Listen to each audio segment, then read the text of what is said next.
तंत्रिका तंत्र यानी कि नर्व सिस्टम आपने पढ़ा होगा जिंदगी में नाम।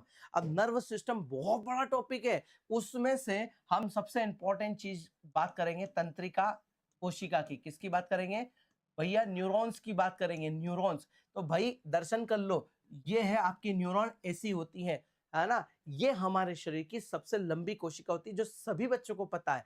लेकिन इस न्यूरॉन को अगर आप देखने की कोशिश करोगे ना साथियों, तो आपको बहुत सारे स्ट्रक्चर देखने को मिलेंगे। एक न्यूरॉन में 3 पार्ट होते हैं। सबसे पहले यहां आप देखोगे, इसको बोलते हैं डेंड्रिट। क्या कहा जाएगा? चलो लिखा हुआ, मैं क्यों लिखूं, डेंड्रिट्स। दूसरा होता है इसका सोमा। सोमा का मतलब होता है सेल बॉडी, इसका शरीर। और तीसरा होता है साथियों, उसको बोलते हैं एक्सोन। तो एक आपका न्यूरॉन होगा, उसमें 3 पार्ट होंगे साथियों। एक एक चीज बता रहा हूं मैं आप लोगों को। पहला डेंड्रिट्स, नंबर कुछ भी डाल सकते हैं। एक डेंड्रिट्स, दूसरा सोमा यानी कि सेल बॉडी जिसके अंदर न्यूक्लियस होता है, और तीसरा एक्सोन। अब एक एक्सोन यहां से लिखो तो यहां तक पीछे तक ऐसा पूंछ जैसा होता है। अब ये क्या होता है?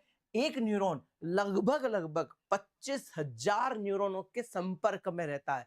तो एक न्यूरॉन से इंफॉर्मेशन दूसरे न्यूरॉन्स में जाती है। एक न्यूरॉन से इंफॉर्मेशन दूसरे न्यूरॉन पर इस तरह से जाती है।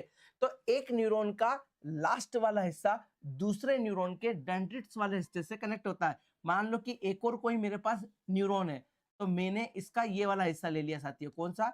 ये डेंड्रिट्स वाला। ये डेंड्रिट समझ लो ऐसे। तो जब दो आपस में कनेक्ट होते हैं तो इंफॉर्मेशन यहां से यहां तक जाती है। तो इनके बीच में अगर मैं इसको जूम करके बताऊं तो क्या होगा? तो ये यही होगा। आप देख रहे हैं, ये एक एक्सोन का हिस्सा है, ये एक्सोन का टर्मिनल है, और दूसरा ये डेंड्रिट्स है। ये कोई सा डेंड्रिट्स होगा न्यूरॉन का, वो आप देखोगे। तो इन दोनों के बीच में आप देखोगे तो यहाँ पर जो लास्ट वाला क्षेत्र आपको गोल गोल दिख रहा होगा, इसको बोलते हैं सिनेप्ट। क्या बोला जाता है? ये पूरा हिस्सा सिनेप्ट। और सिनेप्ट के अलग अलग भाग होते हैं, जैसे कि सबसे ऊपर आप देखोगे सिनेप्ट वेसिकल, है ना। फिर इनके बीच में एक गैप होगी, उसको सिनेप्ट क्लेफ्ट बोलेंगे। और वहीं आप देखोगे इसके अंदर आपको एक गोल गोल देखना का मिला, जिसको वेसिकल कहा। उसके अंदर आपको ग्रीन ग्रीन कलर के डॉट मिल रहे होंगे। ये ग्रीन ग्रीन कलर के डॉट क्या होते हैं साथियों? इन्हीं को न्यूरोट्रांसमीटर कहा जाता है। क्या कहा जाता है? न्यूरोट्रांसमीटर। और न्यूरोट्रांसमीटर ही सूचना को एक स्थान से दूसरे स्थान पर ले जाते हैं साथियों। याद रखना। क्लियर है सभी को?